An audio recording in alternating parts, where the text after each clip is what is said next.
We did the North Blue. Now we're in the South Blue. The top 10 pirates come out of the South Blue in one piece. At number 10, we have this pirate. Yes, he came from the South Blue. Silver Fox Foxy. You know, that kind of guy, right? The guy who ate the slow fruit. He can, slow you down, right? That's his power. He is a pirate out of the South Blue. He's at number 10. At number 9, we have Mr. 3, Galdino. A now a Cross Guild member. Former member of Baroque Works. The Candle Fruit Man. He is at number 9. Out of the South Blue. We have one of the Straw Hat Pirates, y'all. We have Cyborg Franky at number 8. He is the shipwright for the Straw Hat Pirates. He designed the Thousand Sunny, and he designs all kind of extra little, machines and contraptions for these, his crew members. He has the General Franky, that mech. He made that. This guy, he's pretty, good at building things. He's mechanically inclined, right? He turned himself into a cyborg, right? This man ain't, weak. We caught him on Egghead, beating up a vice admiral, giving him a, good, really fucking laying it on him, man. He was like out after that. That admiral was out. That vice admiral was out. He was like, bam, hit him in the face. He was gone. Like, lights out. Number 7, we have Bonney. Jewelry Bonney. That kid. That's not no woman. That's a girl. Stop fucking lying to yourselves, boys. You gotta stop being like that. That is a fucking girl. This kid is at number 7. Yes. She ate the age fruit. She can age people just by touching. I think the people below her would get touched, but the people above her could probably fend her off, I think.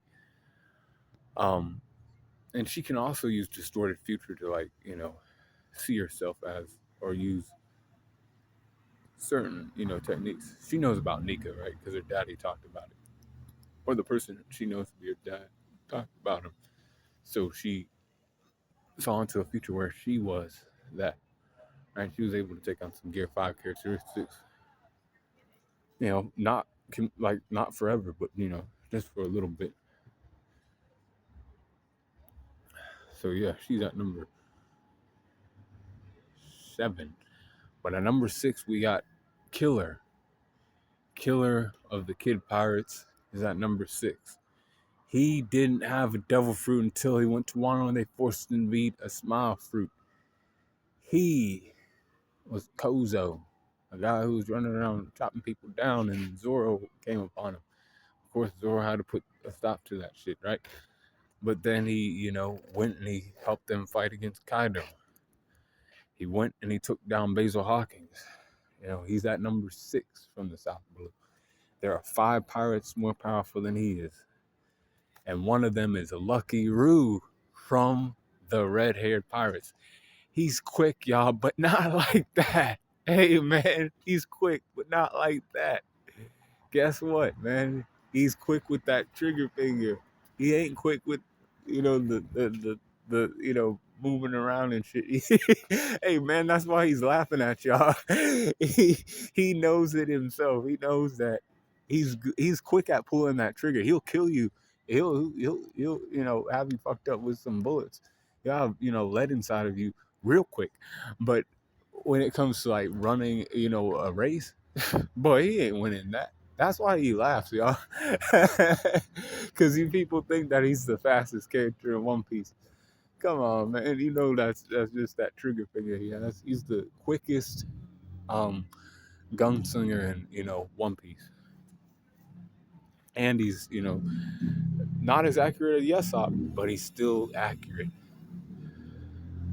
We have at number 4 Bartholomew Kuma. Kumachi is at number 4. God damn, give applause for this man because he was a great man. He lived it was a sad life. It was he had been through it like since like a youngin'. He was taken, his parents and him were taken as slaves. His mother was killed, then his father was killed in front of him. Then he participated in the God Valley um, hunting thing. Like he wasn't participating as a hunter, he was being hunted as one of the rabbits, as what they called it. Then he also saved a young Blackbeard. He ate the pawpaw fruit. He saved Jenny and Ivankov. Then he proceeded to live on Sorbet Kingdom. He saved all the old people. He healed them every Sunday. At that church that was his parents, right?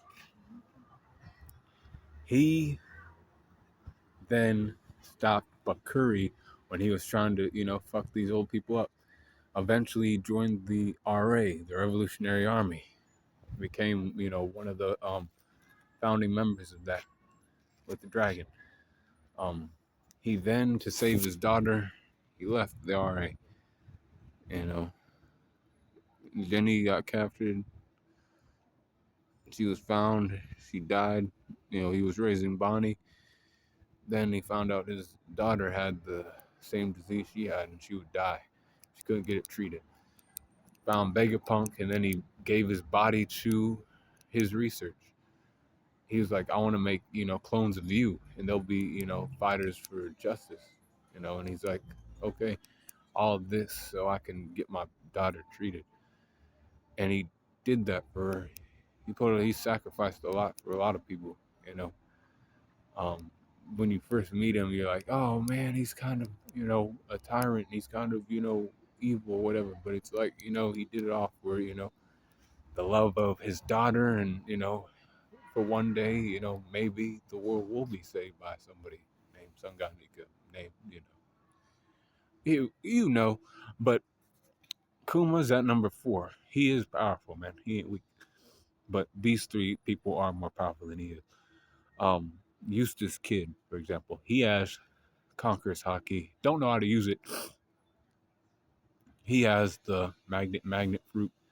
He can magnetize metal and he can basically carry that shit around and create giant metal arm out of all this, metal junk, right?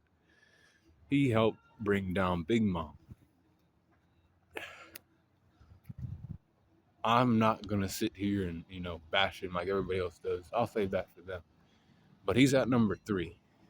At number 2, we have Fire Fist Ace, who was born in the South Blue. Before he was over there at the Don's place, he was living there in the South Blue. Ace ate the Flame fruit, became 2nd Division commander of the Whitebeard Pirates.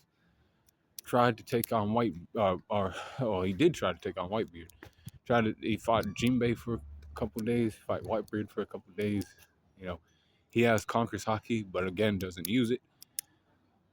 He died at Marineford, but he died a hero saving Luffy. Now had he been a little bit smarter, he probably could have survived, but he just thinks quickly. He don't think in terms of like the future, just in the moment kind of shit. But man, he was powerful and his potential was crazy, boy. It was, man. We ain't gonna act like it wasn't. It was daddy's. What he was trying to do. Like he, in his own way, was doing some things. But it was just a sad, you know, thing, man. But number one, we got Aokiji. Yes, that man's from the South Blue. Now you're like, but he's a Marine. He ain't a pirate. He ain't a pirate. He ain't not a pirate, nigga. He's definitely a fucking pirate now. White boy, he's a pirate. He was in the Marines. Then he seen everything that they were about. The good and the bad, and the bad outweighed the good. You know, he lost to Akainu, and he was like, all right, fine, I'm out this bitch, man. I don't want time for all that shit no more. He became a Blackbeard pirate. You know, he's still following the Marine. This is what I know about Aokiji. He's kind of interesting, man. He is still a man who has his own sense of justice. You don't have to be a fucking like any of that shit to have your own sense of justice, right? You just have to stand up for what you believe in, and that's what he's doing. You know, his sense of justice is still with him. He's just not with that organization. He don't do all that. You know, and he is powerful. Armament hockey maxed out. You know, observation hockey's looking nice. Logia, Devil Fruit, probably Awaken. He's number one in the South Blue. That sounds crazy, but he is. You know, look at all the people out of the South Blue that are pirates, and he's number one. But be cool, call in the corner. Let me know what you think about that in the comments. Were you surprised? Were you not?